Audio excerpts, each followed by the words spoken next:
Assalamualaikum warahmatullahi wabarakatuh.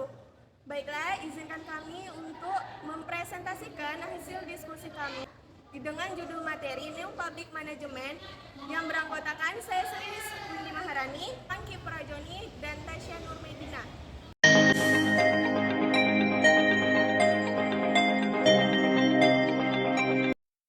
Baiklah, saya di sini akan menyampaikan materi pertama yaitu pengertian New Public Management. New Public Management atau NPM adalah suatu sistem manajemen desentral dengan perangkat-perangkat manajemen baru seperti controlling, benchmarking, dan lean management. NPM ini dipahami sebagai privatisasi sejauh mungkin atas aktivitas pemerintah.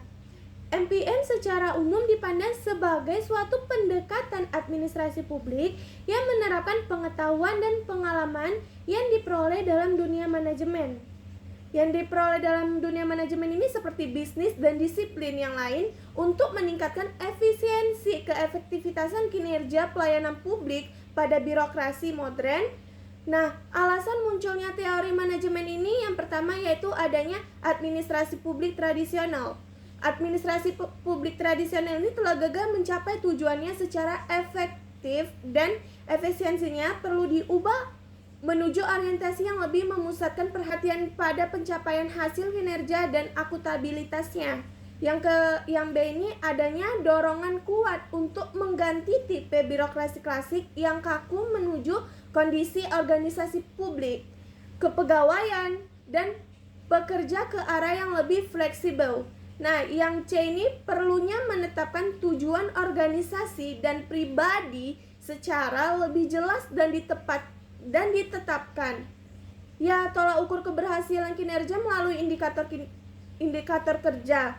Nah, D ini perlunya para pegawai senior memiliki komitmen politik ada pemerintah daripada sekedar bersikap netral atau non-partisipan. Nah, yang E ini ada fungsi-fungsi yang dijalankan pemerintah hendaknya lebih disesuaikan dengan tuntutan dan sinyal pasar.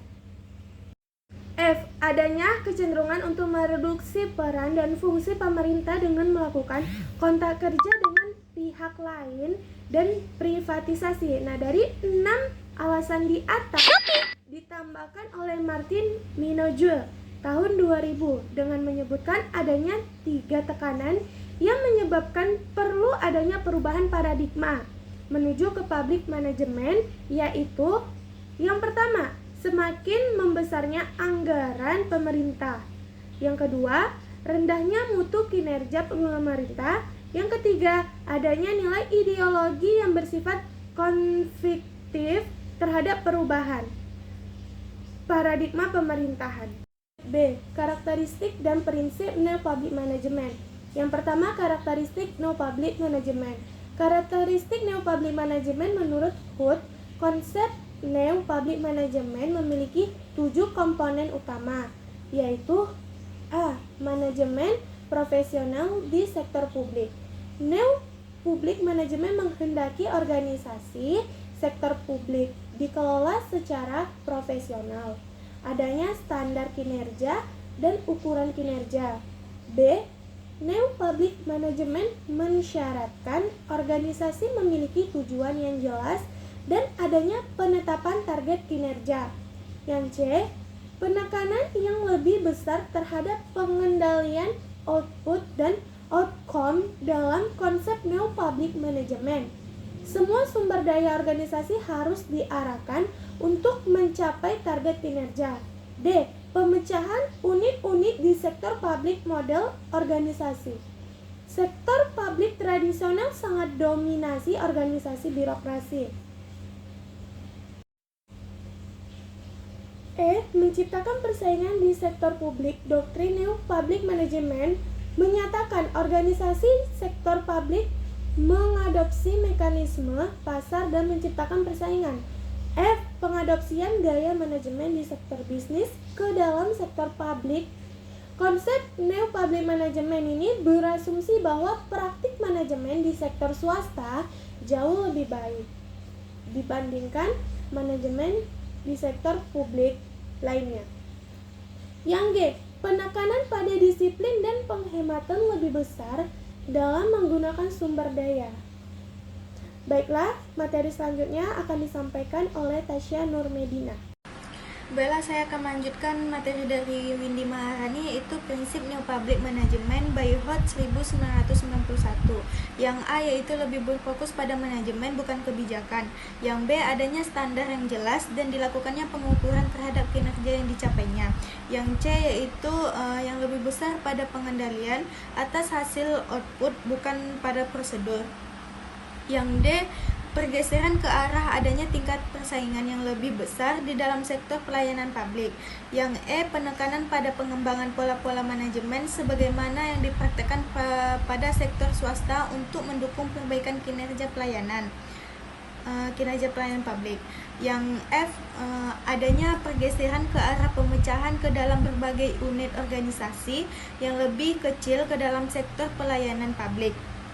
Yang G, penekanan yang lebih besar pada disiplin dan parsimoni dalam penggunaan sumber daya.